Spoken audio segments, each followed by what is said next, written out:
అనంతరం ప్రారంభమైనటువంటి లోక్సభ మళ్లీ మధ్యాహ్నం 2 గంటలకు తిరిగి వాయిదా పడింది.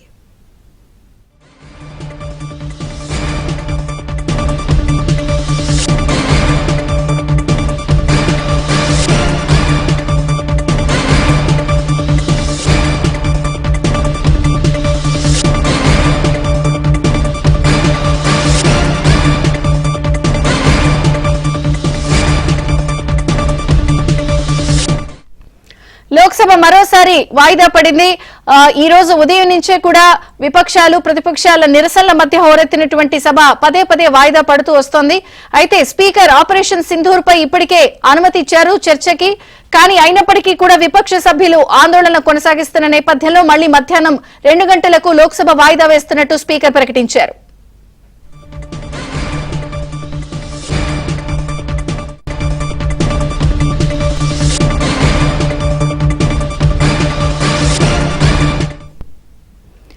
మొత్తానికి లోక్సభ మధ్యాహ్నం 2 గంటలకు వాయిదా పడిన నేపథ్యంలో మరి 2 గంటలకి కూడా ప్రతిపక్షాల్లోని వివిధ సభ్యులు అలాగే కాంగ్రెస్ పార్టీ నుంచి కూడా ఎంపీలందరూ కూడా ప్రధానంగా ఆపరేషన్ సింధూర్ కి సంబంధించినటువంటి చర్చలో పాల్గొనే అవకాశం కనిపిస్తోంది. ప్రియాంక గాంధీ కూడా పార్టిసిపేట్ చేస్తారు. అయితే అటు విపక్షాలు ప్రధానంగా ప్రభుత్వాన్ని ఇరుకున పెట్టే ప్రయత్నంతో ఎత్తుగడతో వెళ్తున్న నేపథ్యంలో ఇటు ప్రభుత్వం కూడా అన్ని రకాలుగా సిద్ధమైనట్టుగానే తెలుస్తోంది.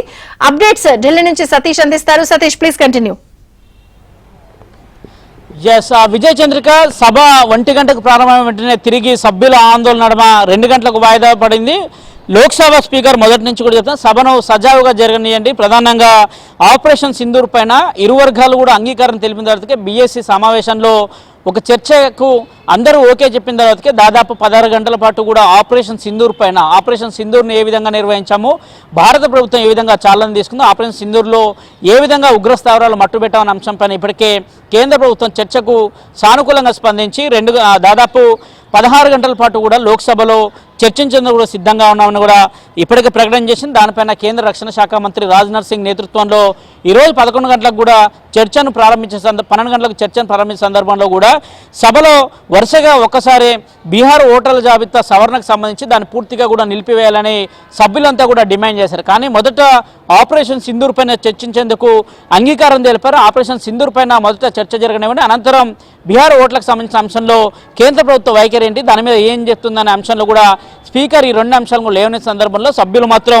మూకుమ్మడిగా పట్టుబట్టడం జరిగింది. అటు ఇండియా కూటమికి సంబంధించిన అన్ని పార్టీలు కూడా మొదట బీహార్ ఓటర్ల జాబితా సవరణను ఆపివేయాల్సిందిగా దానికి సంబంధించిన అంశంలో చర్చ జరిగిన తర్వాత ఆపరేషన్ సింధూర్ పైన చర్చ జరగాల్సిందిగా కూడా అటు ఇండియా కూటమికి సంబంధించిన పార్టీలంతా కూడా ఆందోళన వ్యక్తం చేసిన నేపథ్యం వరుసగా కూడా ఉదయం 11 గంటలకు సమావేశాలు ప్రారంభమయ్యాయి. కాసేపటికే సమావేశం 12 గంటలకు వాయిదా పడింది. 12 గంటలకు సెషన్ ప్రారంభమైన వెంటనే ఆందోళన వ్యక్తం చేయడంతో సభ్యులపైన కొంత ఆగ్రహం వ్యక్తం చేసిన అనంతరం తిరిగి సమావేశాలను 1 గంటకు వేశారు. 1 గంటలకు అనంతరం కూడా సభ్యుల వైఖరి ఆందోళన వ్యక్తం చేయడం తిరిగి సభను 2 గంటలకు వేశారు. అయితే ఆపరేషన్ సింధూర్ పైన ఇప్పుడు అసలు చర్చ జరుగుతుందా లేదంటే 2 గంటలకు జరగబోయే చర్చ సందర్భంగా కేంద్ర రక్షణ శాఖ మంత్రి రాజ్నాథ్ సింగ్ దీనిపైన సభలో చెప్పే సందర్భంలో ఒక్కసారిగా సభ్యుల వైఖరి ఎలా ఉండబోతుంది. ఎందుకంటే మొదటి నుంచి కూడా వారు ఆపరేషన్ సింధూర్కు తాము చర్చించేందుకు సిద్ధంగా ఉన్నామని చెప్తున్న నేపథ్యం, కానీ ఓటర్ల జాబితాకు సంబంధించిన సవరణనే ప్రధాన అస్త్రంగా కూడా అటు విపక్షాలు కూడా ముందుకు వెళ్తున్న నేపథ్యంలో 2 గంటలకు అసలు ఆపరేషన్ సింధూర్ పైన చర్చ జరుగుతుంది లేదంటే సభ తిరిగి మరోసారి వాయిదా పడుతుందా అనేది కూడా చూడాల్సి ఉంటుంది. ఎందుకంటే రేపు రాజ్యసభలో కూడా సమయాన్ని కేటాయించారు. దాదాపు రాజ్యసభలో కూడా 16 గంటల పాటు కూడా దీనిపైన చర్చ జరగబోతుంది. మొదట లోక్సభలో చర్చ పూర్తి చేసుకుంటే ప్రధాని దీనిపైన సభలో కూడా పూర్తిగా కూడా తన క్లారిటీ ఇచ్చే అవకాశాలు చాలా స్పష్టంగా ఉన్నాయి. ఎందుకంటే సభ్యులకు సమయాన్ని కేటాయించారు, ఒక్కొక్క పార్టీకి కొంత సమయాన్ని కేటాయించారు. అటు కాంగ్రెస్ పార్టీకి సంబంధించి ప్రియాంక గాంధీ కూడా ఆపరేషన్ సింధూర్ పైన మాట్లాడేందుకు కూడా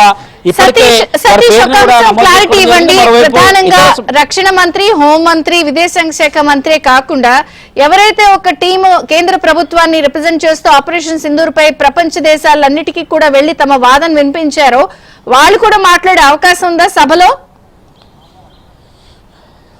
ఖచ్చితంగా కూడా ఆపరేషన్ సింధూర్ సంబంధించి వివిధ దేశాల్లో భారత పార్లమెంటరీ తరఫున బృందాలు వెళ్ళాయి. దాదాపు 7 బృందాలు వెళ్ళాయి. 7 బృందాల్లో 50 మందికి పైగా కూడా ఎంపీలంతా కూడా ఆపరేషన్ సింధూర్ ఏ విధంగా జరిగింది, పాకిస్తాన్ ఏ విధంగా ఉగ్రముఖలను ప్రోత్సహిస్తుంది, ఉగ్ర కుట్రలకు భారత్పై ఏ విధంగా అస్త్రాలుగా మార్చుకుందనే అంశాన్ని వివిధ దేశాలు వెళ్ళింది. అందులో వెళ్ళిన సభ్యులలో దాదాపు అటు విపక్ష పార్టీలకు సంబంధించిన నేతలంతా కూడా ఉన్నారు. కాంగ్రెస్ పార్టీకి సంబంధించి శశి థరూర్ వెళ్ళారు. అదేవిధంగా అటు ఏఐడిఎంకే నుంచి దాదాపు ఇతర నేతలు వెళ్ళారు. కనుమూలి లాంటి నేతలు వెళ్ళారు. సుప్రియ సూలే లాంటి వారు అనేక మంది నేతలు వెళ్ళారు.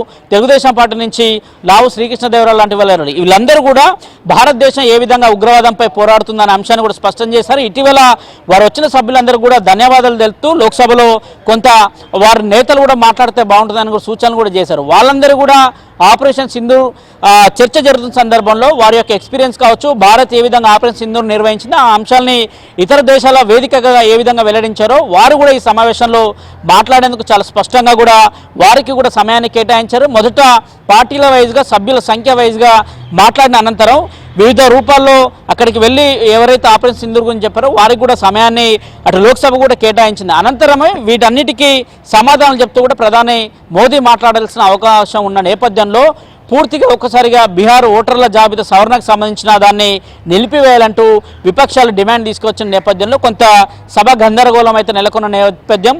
2 గంటలకు సభ ప్రారంభం కాబోతుంది. 2 గంటలకు అటు రాజ్యసభ కూడా ప్రారంభం కాబోతున్న నేపథ్యంలో లోక్సభలో ఈరోజు నిజంగానే ఆపరేషన్ సింధూర్ పైన చర్చ జరుగుతుందా లేదా అనేది కూడా 2 గంటలకు ప్రారంభమయ్యే సమావేశాల చర్చ ఆధారంగానే ఉండబోతుంది. విజయ్.